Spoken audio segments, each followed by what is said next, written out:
Well, hi there. I've got something a bit different for you today. Actually, we're doing a review on this tiny little LED panel light that's going to sit on top of my camera.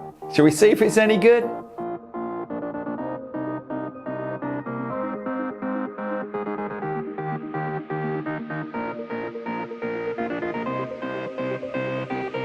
Now this is a different angle for me to be shooting at if you're used to my usual videos. Where's the brick wall gone?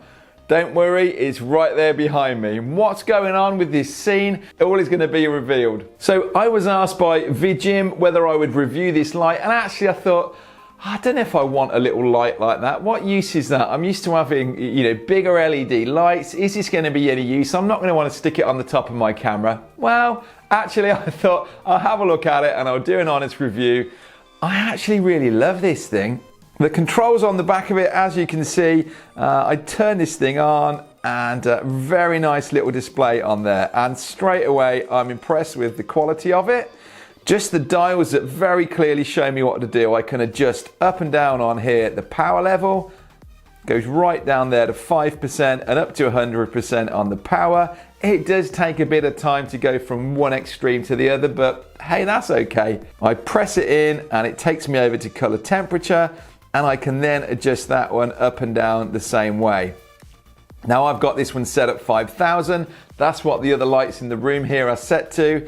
So let's just have a look and see what we think. So I can put this up here. This would sit normally up on top of here. How cool is that? This is on 15% power and it's just taking it from that to that. Wonderful. Now, what I've got here and why we've got a slightly different view on here is I actually thought this would work really well on one of my magic arms.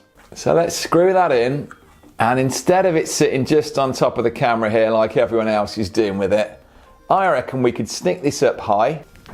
And how much nicer is that? We've now put this light right above us. That's a really good angle. It gives a lovely effect.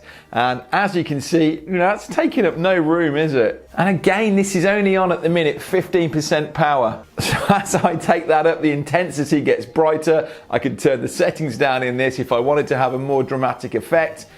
But typically I only want this to be a fill light really, so my lighting is coming from elsewhere in the room.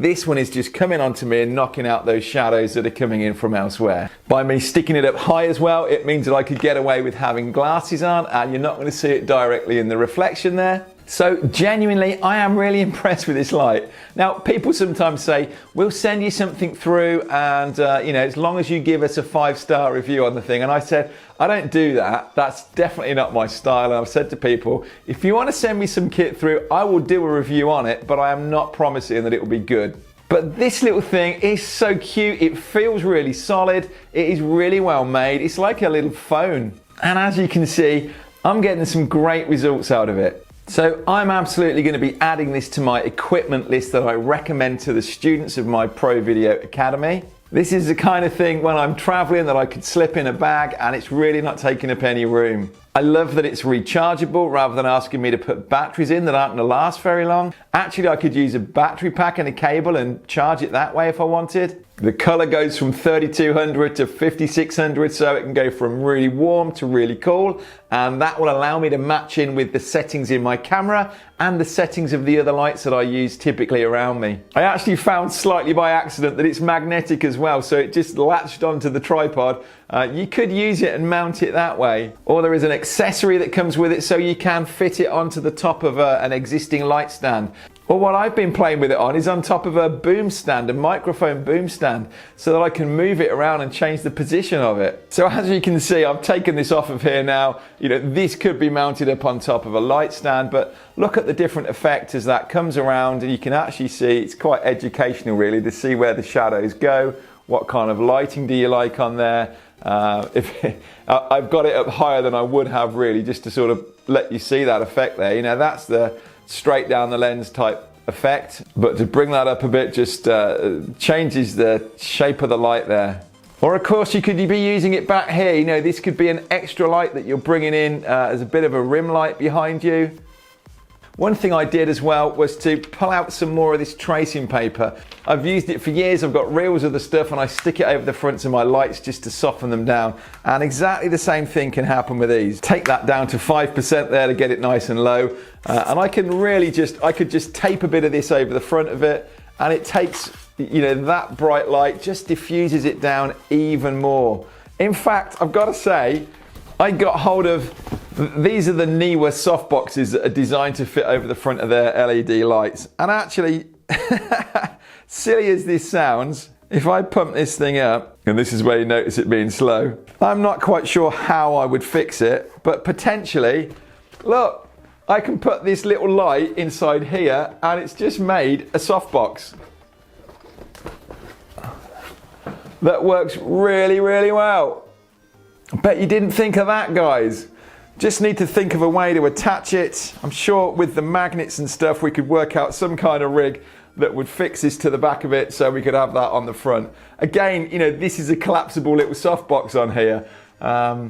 There's got to be a way to work this out, but yeah, fantastic. You could have a huge big softbox like that powered by a dinky little light the size of a phone. Now, sadly for me, one of the main frustrations with this is that the price of it is $38 in America and it's nearly £40 in the UK. So it would be cheaper for me to get it from the States and ship it across than it would to buy it here on Amazon.co.uk. But that's not their fault. So with this little attachment on top, I absolutely love this thing. I'm absolutely going to be keeping this in my kit bag. What a flexible little light just to be able to bring on set with me and complement the other lights that I use. So I'm really pleased that I got to have a look at this because it's probably not something that I would have picked up myself. But having had a play with it and seeing how small and flexible it is, this is going to go everywhere with me. And just the flexibility, the ability to move this thing around and go, yeah, where do we bring this in? Where could it be to just bring a bit more depth and add something else to my videos? So I've put links in the description below. You can find this on Amazon.com, or like I say, a bit dearer on Amazon.co.uk. I'll link to the little attachment that you can get to fit it straight on top of a light stand, and I'll